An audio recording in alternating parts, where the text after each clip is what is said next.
Welcome. This is another regular Saturday night sanctuary meeting of Alcoholics Anonymous. My name is David, and I am your alcoholic leader for this evening. This is a cell phone free zone. Please silence your phone. No texting. If you have an emergency, please take your phone outside. Because this is a large meeting, we ask that you save just one seat for yourself plus one other. Now that the meeting has started, feel free to take any unoccupied seat. If you have a vacant seat set next to you, will you please raise your hand so those still standing may find a seat? Okay, good job following instructions. Alcoholics Anonymous is a fellowship of people who share their experience, strength, and hope with each other that they may solve their common problem and help others to recover from alcoholism. The only requirement for membership is a desire to stop drinking. There are no dues or fees for AA membership. We are self-supporting through our own contributions. AA is not allied with any sect, denomination, politics, organization, or institution. Does not engage in controversy, neither endorses nor opposes any causes. Our primary purpose is to stay sober and to help other alcoholics achieve sobriety. I have said that I'm an alcoholic. Will any others please raise their hands? I'll put two up. Not to embarrass you, but to get to know you at the coffee break and after the meeting. Will any newcomers in their first 60 days of sobriety please stand and give us your name and disease? Okay. Andy, welcome. Glad you're here. Please hold your pause until all newcomers have introduced themselves. Will the newcomers please stand and audibly begin on my left? Welcome. Well, okay. Messed that up a little bit. All right. Okay, if there are any alcoholics visiting from outside the greater Los Angeles area, will you please stand and give us your name and tell us where you're from? Well, I'm already standing, and my name is David. I'm from Salem, Oregon. I'm Paul, also from Salem. Experience has shown that the AA program will work for any alcoholic who is sincere in his or her desire to stop drinking. The program for recovery is defined for us in Chapter 5 of the Big Book of Alcoholics Anonymous and is titled How It Works.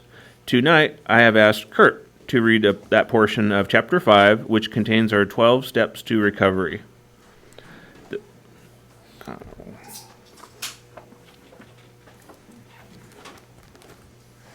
My name's Kurt, and I'm an alcoholic. It says, rarely have we seen a person fail who has thoroughly followed our path.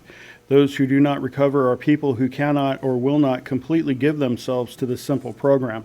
Usually men and women who are constitutionally incapable of being honest with themselves. There are such unfortunates. They are not at fault. They seem to have been born that way. They are naturally incapable of grasping and developing a manner of living which demands rigorous honesty. Their chances are less than average. There are those, too, who suffer from grave emotional and mental disorders, but many of them do recover if they have the capacity to be honest. Our stories disclose in a general way what we used to be like, what happened, and what we are like now. If you have decided you want what we have and are willing to go to any length to get it, then you are ready to take certain steps. At some of these, we balked. We thought we could find an easier, softer way, but we could not. With all the earnestness at our command, we beg of you to be fearless and thorough from the very start. Some of us have tried to hold on to our old ideas, and the result was nil until we let go absolutely. Remember that we deal with alcohol, cunning, baffling, and powerful. Without help, it is too much for us. But there is one who has all power. That one is God. May you find him now. Half measures availed us nothing. We stood at the turning point. We asked his protection and care with complete abandon. Here are the steps we took, which are suggested as a program of recovery. 1, we admitted we were powerless over alcohol, that our lives had become unmanageable. 2, came to believe that a power greater than ourselves could restore us to sanity. 3, made a decision to turn our will and our lives over to the care of God as we understood him. 4, made a searching and fearless moral inventory of ourselves. 5, admitted to God, to ourselves, and to another human being the exact nature of our wrongs. 6, we're entirely ready to have God remove all these defects of character. 7, humbly asked him to remove our shortcomings. 8, made a list of all persons we had harmed and became willing to make amends to them all. 9, made direct amends to such people wherever possible, except when to do so would injure them or others. 10, continued to take personal inventory, and when we were wrong, promptly admitted it. 11, sought through prayer and meditation to improve our conscious contact with God as we understood Him, praying only for knowledge of His will for us and the power to carry that out. 12, having had a spiritual awakening as the result of these steps, we tried to carry this message to alcoholics and practice these principles in all of our affairs. Many of us exclaimed, "What an order! I can't go through with it." Do not be discouraged. No one among us has been able to maintain anything like perfect adherence to these principles. We are not saints. The point is that we are willing to grow along spiritual lines. The principles we have set down are guides to progress. We claim spiritual progress rather than spiritual perfection. Our description of the alcoholic, the chapter to the agnostic, and our personal adventures before and after make clear 3 pertinent ideas. A, that we're alcoholic and could not manage our own lives. B, that probably no human power could have relieved our alcoholism. And C, that God could and would if He were sought. Thanks, Jared. Okay, the format for this meeting is a 10-minute speaker, our secretary's announcements, a coffee and snack break, and our main speaker. Our first speaker tonight is Mark.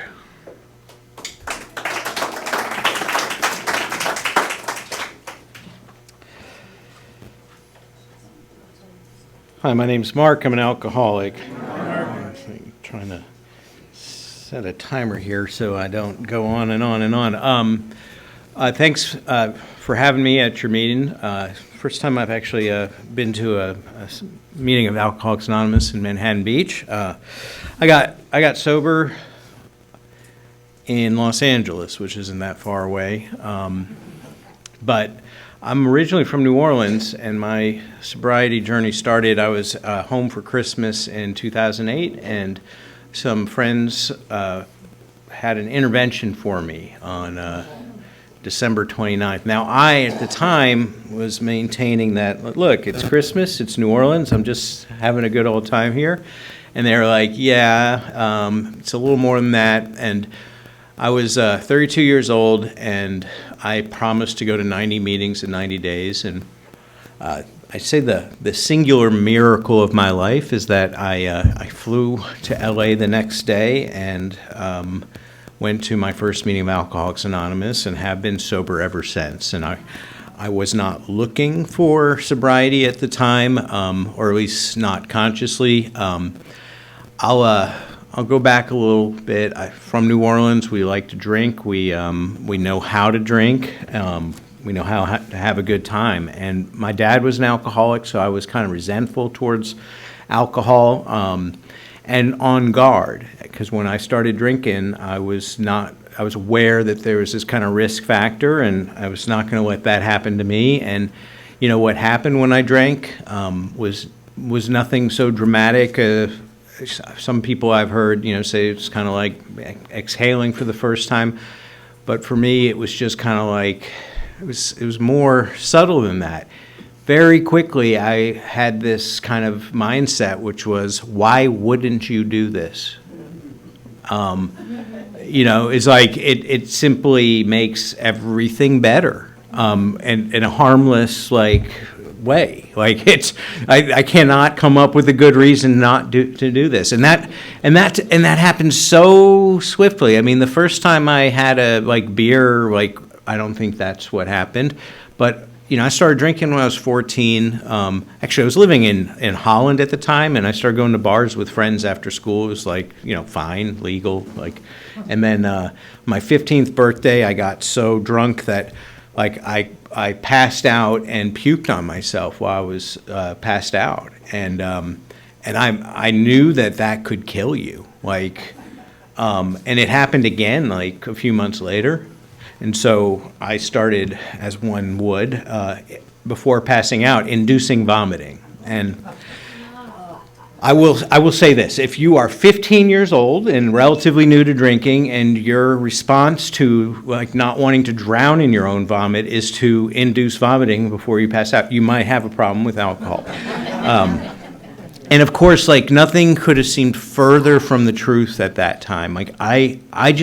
mean, and this is when it's working, right? I'm back home in New Orleans. I'm going to Mardi Gras with friends. I'm drinking a lot. I just and I look back at it now with like horror, because I'd say all of the things that Dr. Jekyll, Mr. Hyde, some of the most, not in my opinion, my character behavior of my life took place in that time when it was working. And I went off to college, finished in 4 years, moved to LA, got a job, was kind of self-supporting, and I was like using all of these external things as like kind of proof to myself that I didn't have a drinking problem, because I'm wondering if I have a drinking problem, which is itself maybe, tells you something, because I got a DUI my first month in LA.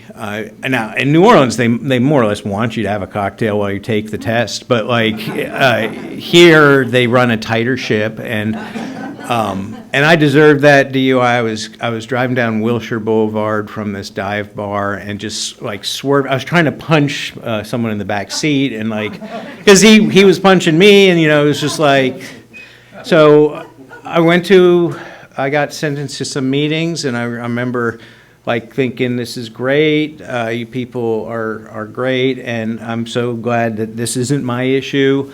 I got super like, I still think about it, like someone in a meeting once was like, if you're here, you're probably, and I'm like, get out of here with that. Like, there was nothing you could have said. Like, there's nothing you could have demonstrated to me, shown me, like saying, look what's happening in your life. There's absolutely nothing that could have gotten through to me.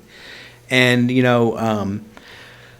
I had to, I don't know, kind of experience it myself for a long time. And I think back on those years, I got sober at the end of '08, and I moved here in beginning of the year 2000. So it feels like way more than 8 years. But shortly after arriving in LA, I got a job in television, and that job kind of turned into a career. I didn't want to work in TV. I just needed a job. In fact, I'm a contrarian. I moved to LA because I had nothing else going on. I'm like, one thing I'm not going to do is work in entertainment.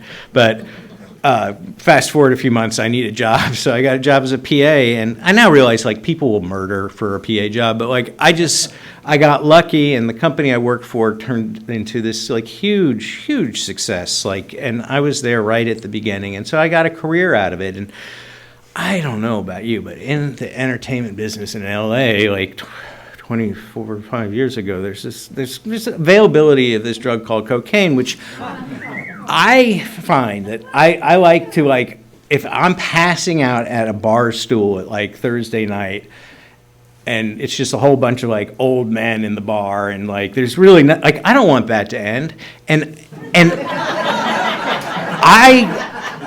I was like, this stuff is amazing. I can drink all night on it, and so, and of course, like I mention it because like I kind of thought that might be my problem, and I would get away from coke from time to time, and my last few years, this would be characteristic. I'd go out on a Thursday to this place called Taylor Steakhouse. I have a bunch of martinis. I would end up calling the dealer. I'd go to bed at 4 a.m. I'd go to work. I would, like be like this at work. I'd come home. The party would start in earnest. It would go on till Sunday. And like, I'd often like be hiding from my roommate in my bedroom because he like got up in the morning to go jogging, and I'd be like barricaded in there on the floor, licking the floor, peeing in bottles, like watching pornography, drinking and chain smoke. I mean, and so like, quite the dignified life, right? And I say to you with like almost 17 years of sobriety that I truly, to this day, sometimes miss that. Like I miss that feeling of just being like all holed up in there.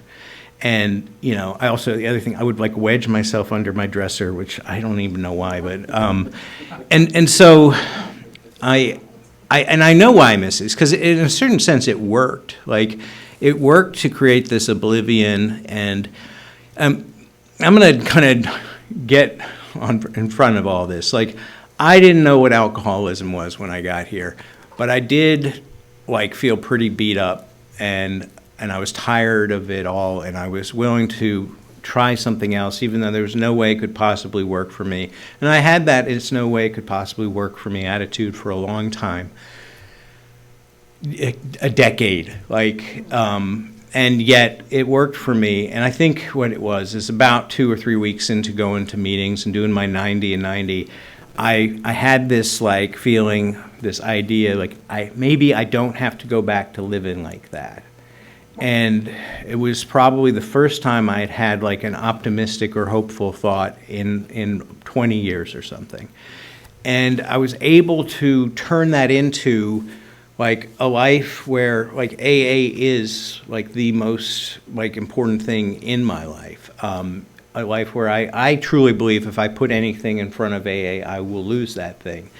And it's because I was talking to Dan at dinner about this. Like I heard someone say in a meeting, Clancy, if you know Clancy, and I wasn't in the Pacific group. I was a meeting early in my sobriety, and he said, if alcohol were my problem, all you have to do is take the alcohol away and the problem would be solved.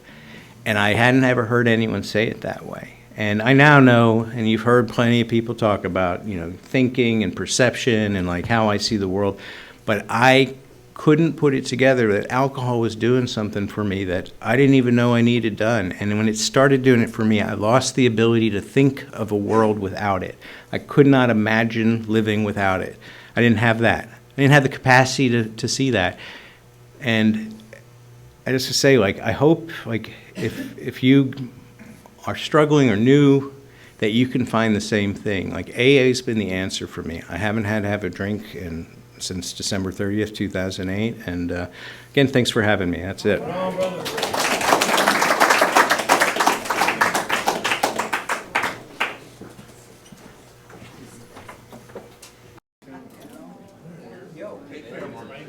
Okay, everybody had a couple treats. We're happy again? Yep. Yeah. Hey. Hey. Okay, it says leader recites serenity prayer, but I would like everybody to join with me. God, grant me the serenity to accept the things I cannot change, courage to change the things I can, and the wisdom to know the difference. Now our main speaker will share his experience, strength, and hope with us. Please join me in welcoming Dan from Earth. Well, I didn't know where he's from.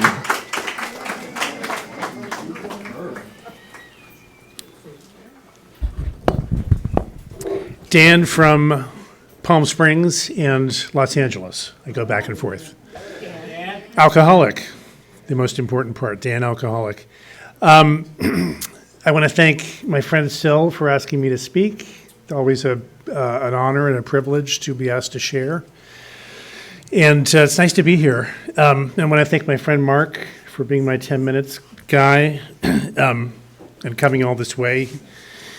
Mark is a friend and one of my favorite speakers. So I've often traveled to hear Mark here and there. And recently he was speaking in Riverside and called me up and said, would you like to come hear me in Riverside? And I said, no, but good luck, and I know you'll be great. And Mark then said, well, they need me to bring a 10-minute guy, and this is now an official AA request to you. So what do you say now? So I went to Riverside. If you're new, welcome to anyone who's new. As someone else said, we can't say no to an official AA request, so I went to Riverside. And it was great. It was a great night, and was glad I did it when I got home. But when Sil asked me to bring a 10-minute guy, and I thought, Mark lives about an hour and 15 minutes from Manhattan Beach. So anyway, but it was great. I love his share. I always relate to everything except the part where he wedges himself into the dresser. I don't really, but no judgments. It's your experience, strength, and hope. So what can I tell you? My sobriety date is May 30th, 2011. My sponsor is Seamus, and my home group is Just the Black Print, which is a big book study in Palm Desert.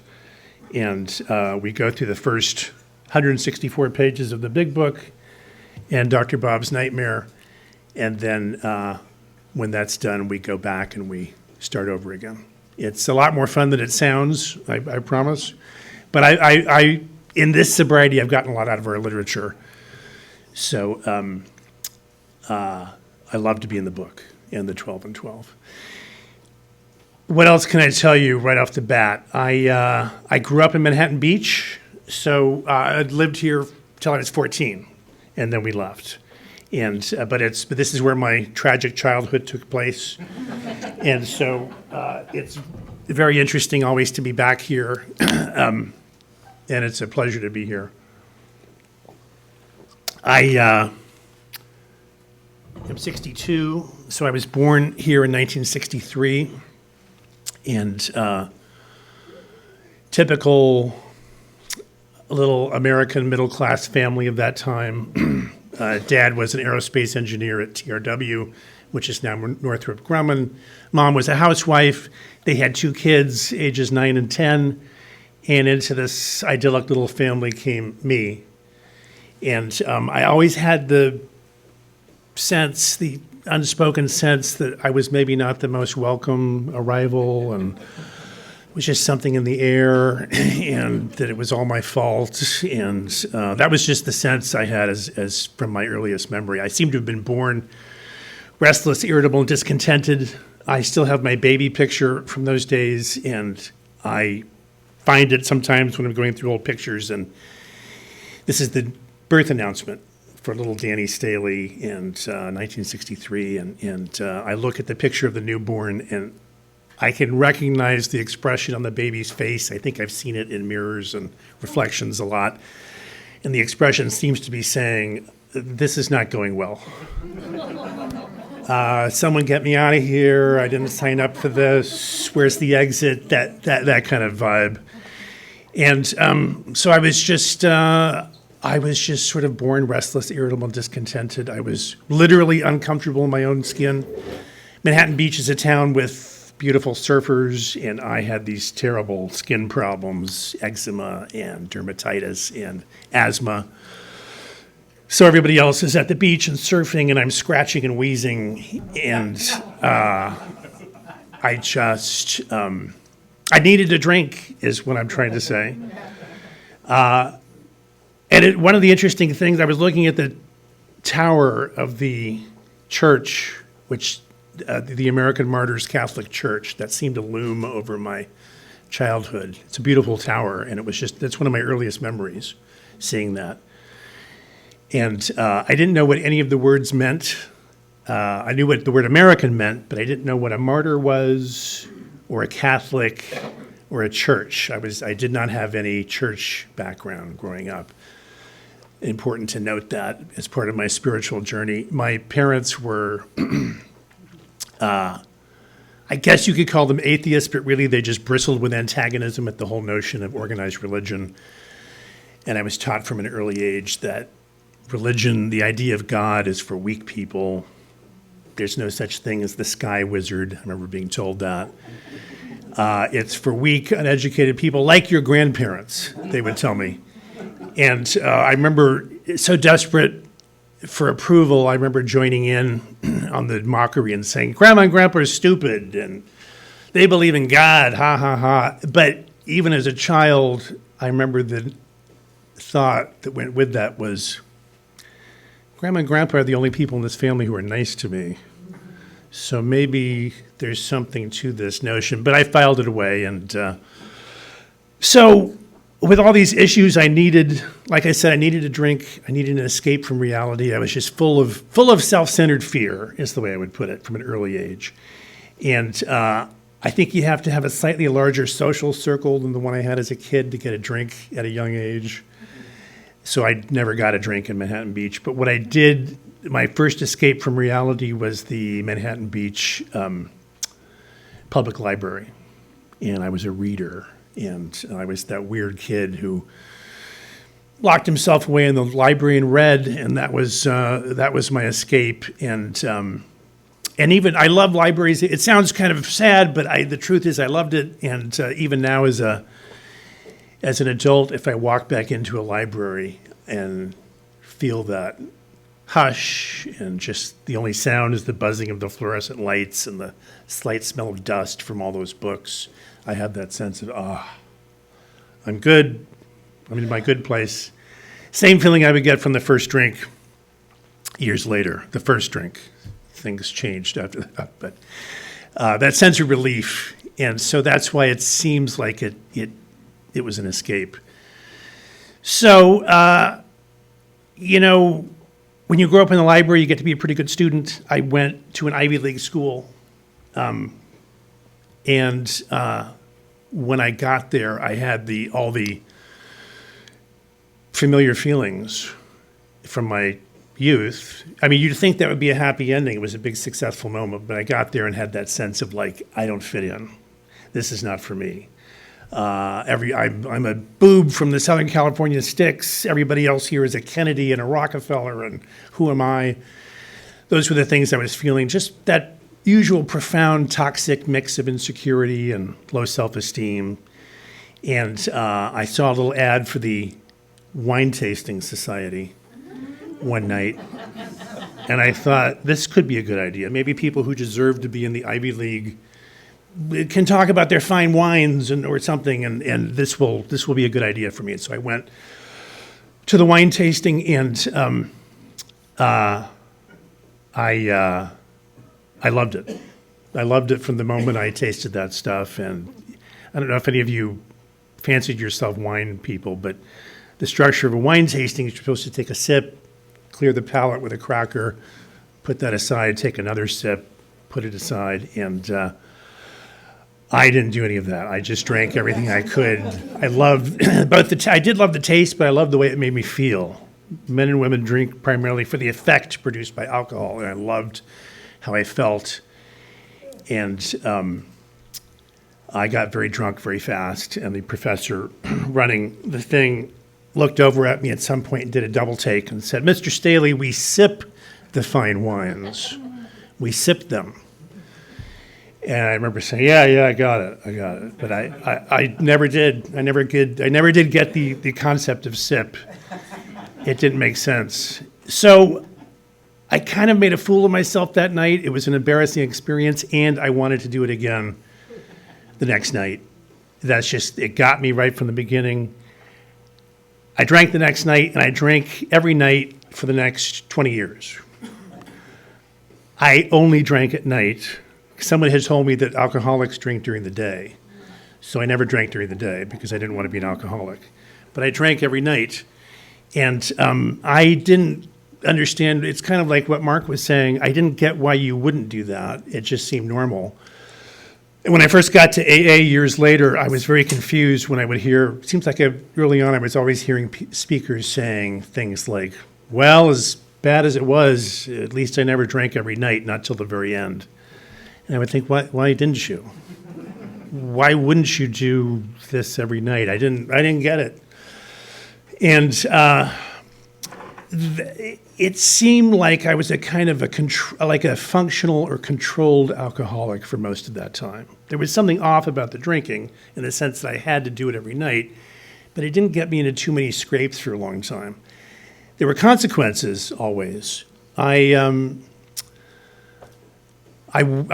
consequences happened right away when I discovered drinking in college. I went to college with high hopes of being a professor or a lawyer or something like that, but the minute the drinking started, graduate school was out of the question. The grades fell off a cliff, and I did graduate, but not with a stellar record. So I had to live by my wits and get a job, and I did have some wits, and so I worked in advertising and the entertainment business, and with, at first, great success, and I drank. I worked during the day, drank at night. Somewhere along the way, I got married and had a kid. We had a kid, and most people would have been surprised during most of this time to hear that I had a drinking problem. I hid it. I was very much always afraid of public opinion, and I didn't want to make a mess, so I drank behind closed doors. If you lived with me, you knew the secret. And certainly my ex-wife and my son both saw things that, and heard things that they shouldn't have had to see or hear, and that's the nature, that's the way that is. I had a chance to, if in case I run out of time, forget to say this, I have a great relationship with my son today through the process of Alcoholics Anonymous. The ex-wife is a different matter, and some things can't be made right. All I can do is try to keep my side of the street as clean as possible. So life moved along, and what happened? You know, that's really my job. Tell you what I was like, which I did. I was full of fear. And now what happened? And a lot of things happened. One of the things that happened that was a big deal in my life was when I was 35, I came out of the closet. I got divorced, and I came out of the closet, started living life as an openly gay man. I'd always been gay, but it was a secret. And so now I'm divorced, I'm out of the closet, and I had a therapist at the time who was delighted with this. It was all very dramatic, as you can imagine. A lot of announcements to people. I have something to tell you. And but this therapist I had was delighted and said, Dan, this is wonderful news, because now that you've resolved this essential internal conflict in your life, you won't have to drink as much. He knew about the drinking. And I remember saying, yes, we have figured out the problem, and that has been resolved, and this will be great. And it didn't work out that way. It turns out there's just as many reasons to drink in the gay world as there is in the straight world, maybe more, really. And there's these things called gay bars where you can drink as much as you want and then drag home another alcoholic. And so I won't lie, I had a great 5 years from about 35 to 40 where it was all new and exciting and everything seemed to be working in my life. I was still fairly young and the booze wasn't such a problem. And now life had assumed this exciting new dimension. Sex, everything was working, and then I turned 40, and everything I was doing wasn't so cute anymore. And a nagging thought began to occur, which was, you came out of the closet too late. You need to make up for lost time. I always try to tell my sponsees and the people I'm working with about this issue that it's a mistake to try to figure out why you're drinking. You know, back when I was married, if you shot me up full of truth serum and said, why are you drinking so much? I would have said, I'm secretly gay. You would drink too. Now, 5 years later, if you shot me up with the same truth serum and said, why are you drinking so much? I would say, I'm gay too late. That doesn't really make sense. Those two things don't square. So I think the real answer is I drink because I'm an alcoholic. I can't handle life on life's terms. I have a negative frame of mind. I only see the problems and the negativity, and I drink for that reason. That's the best I can do. So making up for lost time became a very important thing for me. I found a substance that helps you make up for lost time. It helps you cut out things like sleep and food and all that pesky stuff. So that's what began to happen in my early 40s is I suddenly had this problem with crystal meth that seemed to come out of nowhere. And couldn't have had anything to do with the daily drinking, of course. So I moved pretty rapidly through the 3 stages with that particular problem. Fun with problems, all problems. That just seemed to happen lickety-split. And I wasn't going to work anymore. And the career was beginning to flounder. And this was all happening pretty rapidly. And so I had to stop. And I kept stopping, but I wasn't willing to stop drinking. So I would get drunk, and then I would keep relapsing on this drug, as I put it in my mind. I mean, it's fancy to call it a relapse. It would be 2 days of not using it, and then I would use it again. And so at some point in here, I had the epiphany. I realized the drug is not the main problem. There's an underlying issue to be dealt with here. And I can see it now. And the underlying issue was that I was living in West Hollywood. That was a moment of clarity, and I realized the party lifestyle, it's the fast lane. I'm a little old. I got to get out of here. My ex-wife and son were living in Santa Monica, and I thought this will be what I need. I'm going to move back to Santa Monica, a mini geographic. I now realize I'm going to recommit to being a good divorced dad, and this will fix me. And so I did that. I moved back to Santa Monica, and it turns out that Santa Monica is not a dry town. They will sell beverage alcohol in Santa Monica. The drug dealers were only too happy to drive the 10 miles if you agreed to pay them a little bit more. So I just took myself, as we do in a geographic, I took myself with me, and all the same problems began to occur. And so a terrible thing happens somewhere in here. Now my son was spending more time with me, and my rule was I will not drink or do drugs around my son. That seems like a pretty basic. He wasn't even there all that much. It wasn't a hard thing to pull off. But he was with me one night, and I decided I'll have a little drink after I put him to bed. And then when I had a few drinks, I thought I can do a little bit of drug just to take the edge off. It's going to be fine. At 4 a.m, I realized I had done too much, and my heart was beating out of my chest, and I couldn't really see anymore, hyperventilating. And I looked up online the symptoms of meth overdose, and it was tachycardia and vision loss and hyperventilation. And I suddenly thought, I'm going to pass out or die. I don't know which. Both seem to be possible from this thing. And then my son's going to wake up.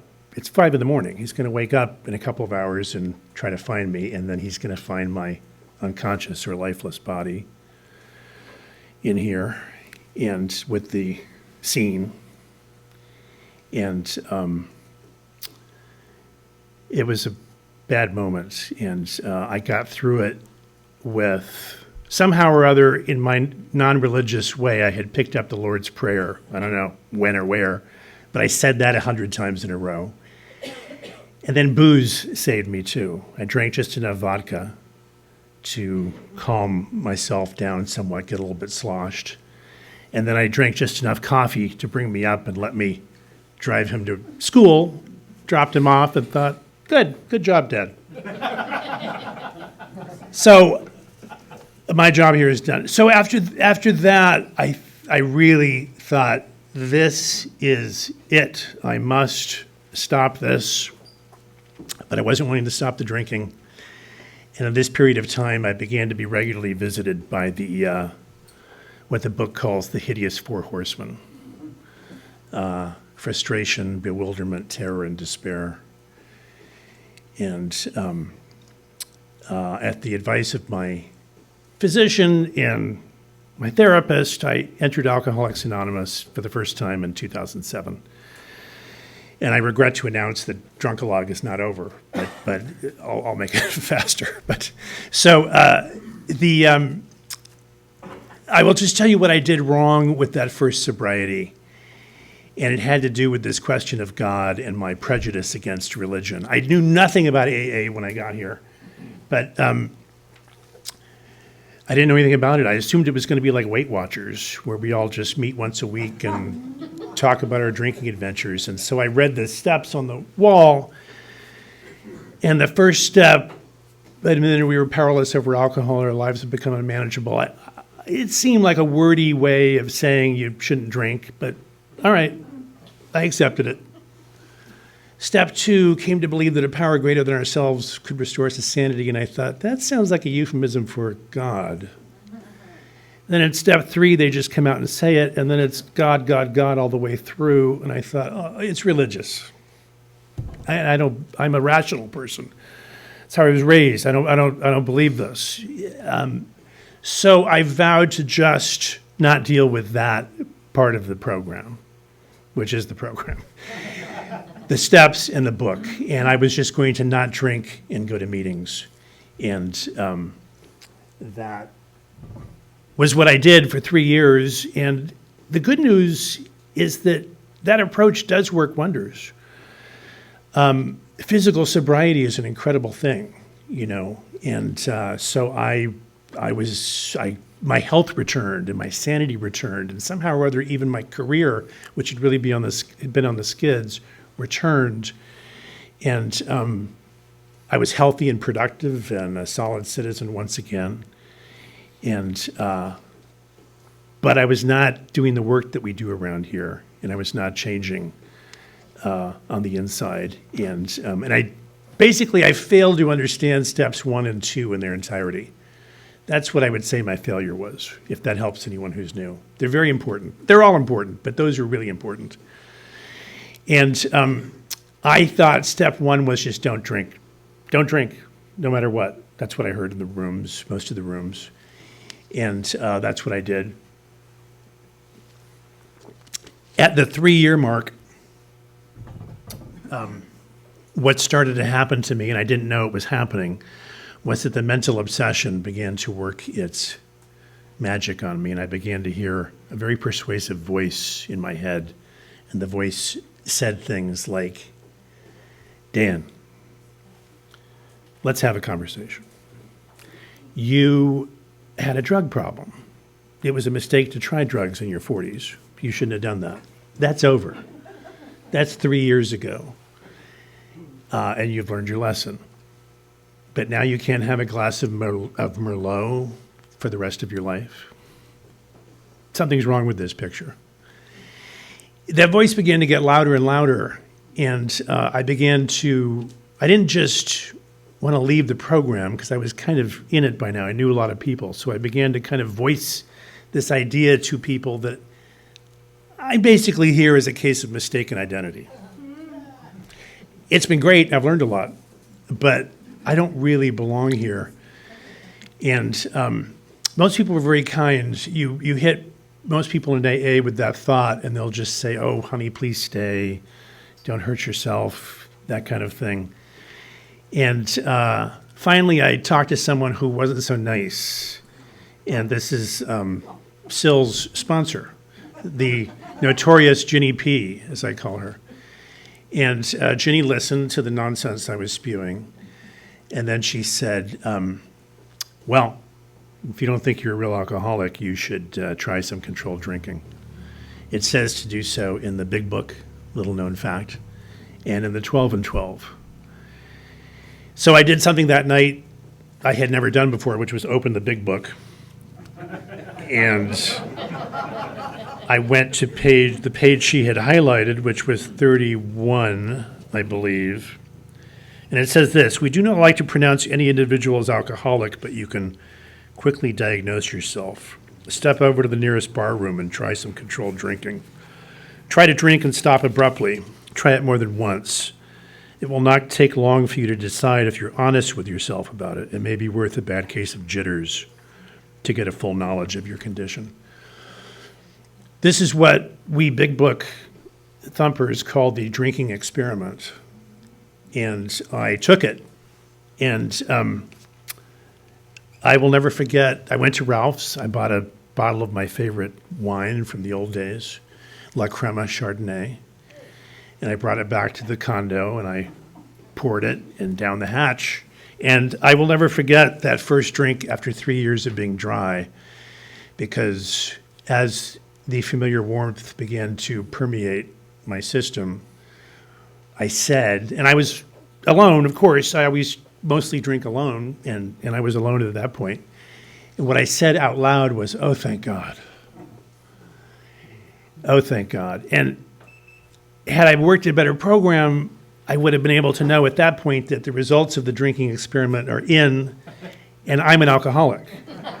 Because the average social drinker, which is what I had convinced myself that I was, does not say, oh, thank God, when they have a glass of wine. It's just something they have with dinner. It's not the solution to all of life's problems and mysteries the way it is for me. But I had the second glass. That was my definition of controlled drinking, 2 glasses. And then when that glass was done, and I thought, that's all the drinking for tonight, I thought, huh. I mean, it is kind of a special occasion. So I poured the third glass, and somehow even then I knew I was defeated, and I finished the bottle, and then I stumbled back to Ralph's and got more and got very drunk. And went into kind of a brownout, not a blackout, but I vaguely remembered I'd been texting people, and when I woke up the next morning, I saw I had been texting people I used to use with. So the drinking had led directly to an attempt that night to get back into the drug game.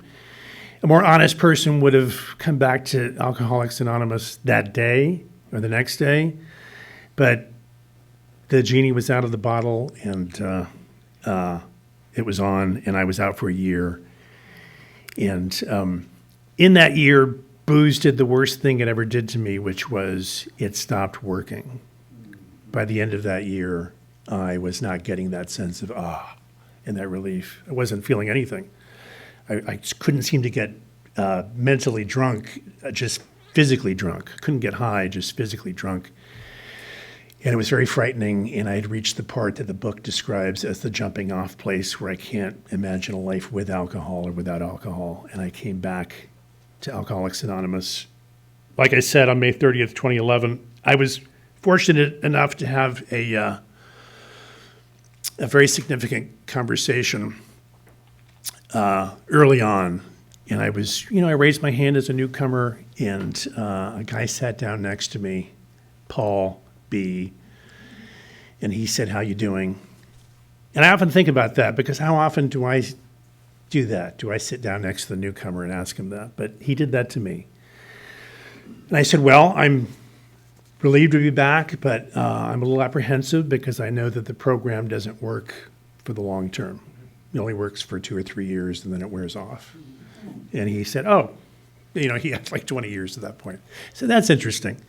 Why don't you tell me about this program you used to work? And he took me through a series of questions. Did you have a sponsor? Yes. Did you go to lots of meetings? Yes. Did you have commitments? Yes. I followed all the rules. Did you do the steps?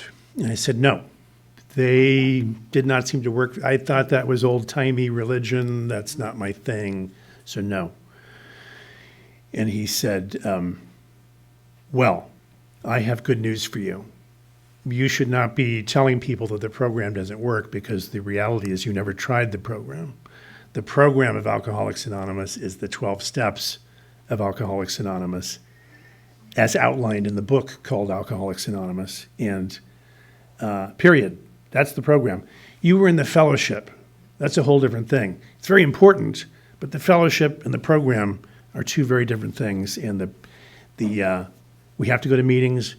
If you go to meetings in the right frame of mind, you're going to love them. You got to make friends. You got to have a fellowship. But the program is what's going to change your life, save your life, first of all, and change your life from the inside out. Great message of hope. I knew I was dealing with someone armed with a proper solution. And he said, we can get started right now, if you'd like. And I said, I would like. I wanted to do this now. And he had me open my book and draw a circle on the cover page and a triangle. And on the corners of the triangle, he had me write unity on this side, service on this side, and recovery on the bottom. And he said, these are the 3 sides of the AA triangle. Unity means the meetings. Those are all the meetings. Service is carrying the message to another alcoholic, like hopefully I'm trying to do right now, or at an H&I meeting, or taking a sponsee through the steps. And recovery is working the 12 steps with your own sponsor. And he said you have to be in all 3 sides of the triangle at once for this thing to work. And anytime you're feeling like you're off the beam, you can check in with the triangle. And I could see at once that I had only been in one side of this triangle. And I had only been in Unity. I'd only gone to meetings. And so I was only doing 1/3 of this thing and thinking it didn't work. So from that point forward, I started doing things the AA way rather than the Dan way. I stopped being a kind of, treating it like a cafeteria, and I just surrendered finally to Alcoholics Anonymous and began doing all the things that we do here. And I started having a great experience. One of the most important elements early on, though, was, like I said, these 2 steps. Again, once we got into the book, I could see that step 1, and there's a lot of information about step 1 in the book, but it really doesn't say don't drink or use no matter what. In fact, if you had to boil it down, it says something closer to you will drink or use no matter what. My mind, the mental obsession will always win. My mind will always trick me. The same thing that happened at the 3-year mark will continue to happen. I will continue to tell myself that it's okay to drink at some point, and I don't know when or where.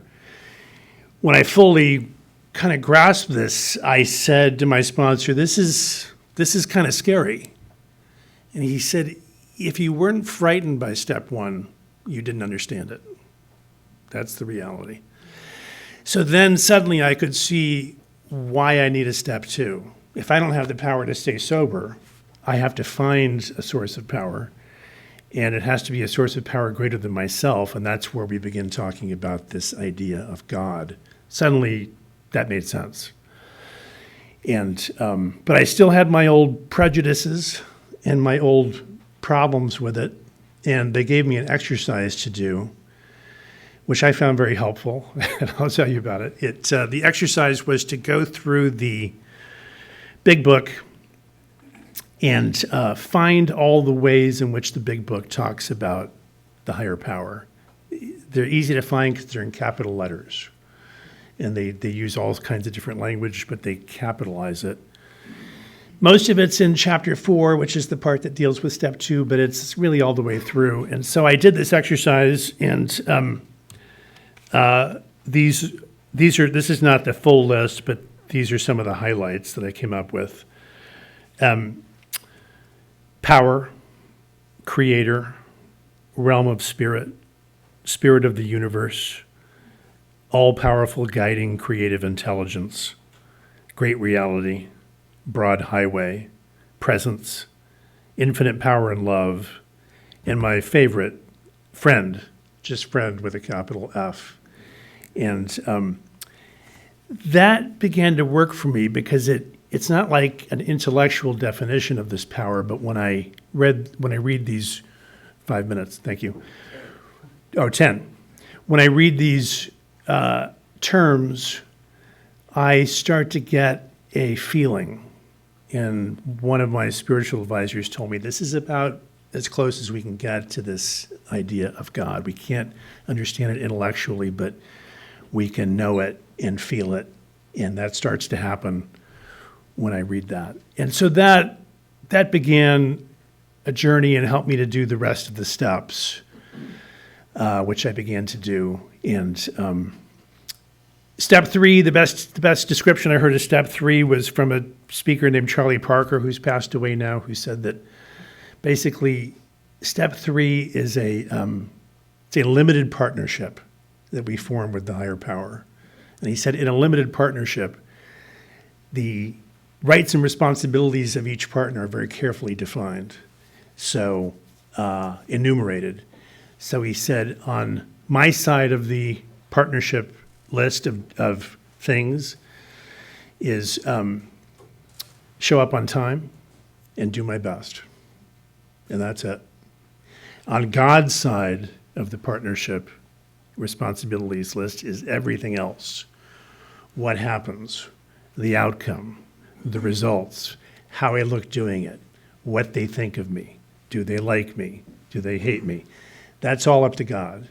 And I have to approach everything in my life with those carefully delineated responsibilities. So I began to do all of all of these things, and things began to change for me, and from the inside out.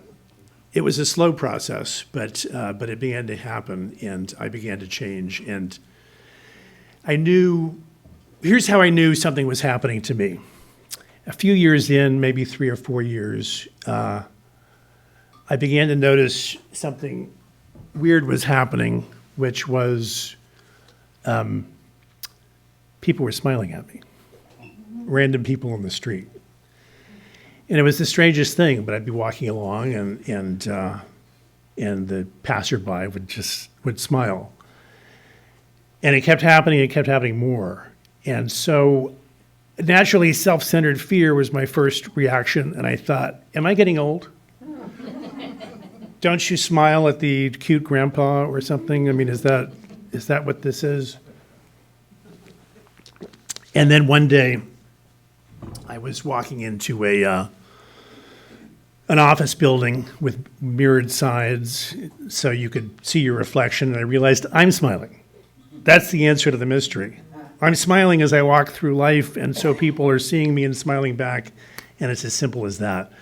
And I think you get out of the world what you put into it, and suddenly, as a result of the steps of Alcoholics Anonymous and having a God of my understanding, I am putting out something better than I used to, and people are reacting. So I will just try to tell you briefly what I'm like now. The good news is that today, now, I have a wonderful relationship with my son. He's now 32, and when I got sober, I was 48, and he was 18. And I thought, my negative, self-centered mind told me, you blew it. You missed his childhood. He's 18 years old, and you were drunk on and off the whole way through. What's the point? But that turned out not to be the case. It's never too late. And through the steps, and then just through changing and becoming a different personality, I was able to have a very good relationship with him that's only growing over time. And I spend every holidays with him, and we rent a place. He lives in New York with his girlfriend, and we all rent a place out on the island once a year, and life is good. So that part is great. Alcoholics Anonymous is great. I love my life in AA, and it's sort of, as Mark was saying, I put it first, 5 minutes, and I don't do it out of a sense of duty, but because I love it. I love my friends. I love my meetings. I love everything about it, and it's all good. The challenge that I'm facing is I am either unemployed or retired. I don't quite know which. I worked in the entertainment industry forever, and that began to dry up a few years ago, and I don't have a job and haven't for some time. So it's like, am I unemployed or retired? I'll run into friends from Hollywood, my Hollywood days now, who will say, "You're retired, right?" And I always say, "Why? What have you heard?" So I feel like I'm too young to retire. I don't want to be retired. I feel like I still have things I want to do and contribute, and especially being sober, and it's not happening. So I don't know what that is all about in terms of where this is going. I pray for a job, pray for work. Maybe I'll get one, maybe I won't. One of the things I have learned over time is that when I pray, someone is listening. Doesn't always happen on my schedule, but there's an answer. Maybe it's not the answer I want, but something happens. So I know that I'll get clarity at some point, and that whatever happens will be what is supposed to happen. And I also know, ultimately, I have a very deep sense that I'll be fine. I will be just fine, as long as I don't pick up a drink or a drug, and as long as I keep doing exactly what I'm doing, I'll be taken care of. And that's a very important word, care. It says that in the third step. We've turned our life over to the care of a higher power, and that's always the way I feel. So I'll be okay. And these are high-class problems. And one more thing I've learned that I'll leave you with is, this was very good spiritual directions that I learned a long time ago. May you find him now. That is a very specific direction, and it's not a when, but it's a where. The now is the only place I can find God. He doesn't exist in the past or the future because those places don't exist. They're only in my mind. The past is composed mostly of my fears, the future mostly of my hopes and desires. And the future is my fears, and the past is my regrets and guilt and shame, that kind of thing. But they're not real. The now is real. That's the only place I can find God. And in the now, right here, I'm just fine. And that's usually the case. I'm okay right now. And I will be, hopefully. Anyway, pleasure to be here tonight. Thank you for having me.